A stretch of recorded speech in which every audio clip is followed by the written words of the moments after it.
যত কথাই বলি না কেন, নিজের পায়ের উপর দাঁড়াতে হয়। ভিক্ষুকের জাতের কোনো ইজ্জত নাই।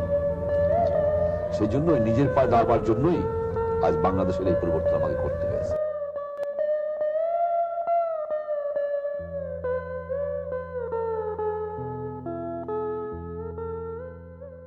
এই সম্মেলনের ফলাফল, এতে আপনি কতটা সন্তুষ্ট হয়েছেন? আমি খুব সন্তুষ্ট হয়েছি। সমস্ত দেশের লিডারদের সঙ্গে আলোচনা হয়েছে দুনিয়ার সমস্যা নিয়ে, অর্থনৈতিক, রাজনৈতিক।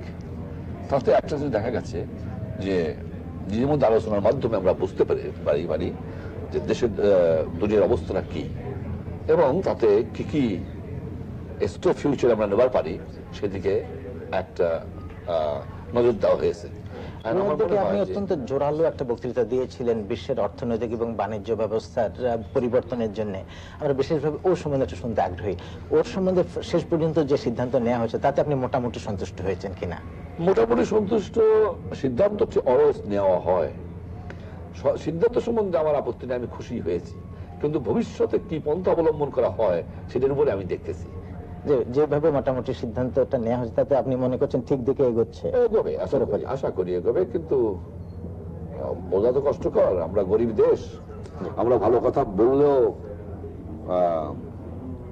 অনেকে খুব ভালো কথা বলে সেটাকে ধন্যবাদের সঙ্গে গ্রহণ করেন, শেষ পর্যন্ত কাজে কতটুকু পরিণত হয় সেটাই ভাববার কথা।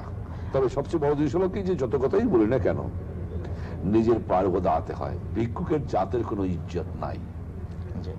সেই জন্য নিজের পায়ে দাঁড়াবার জন্যই আজ বাংলাদেশের এই পরিবর্তন আমাকে করতে হয়েছে।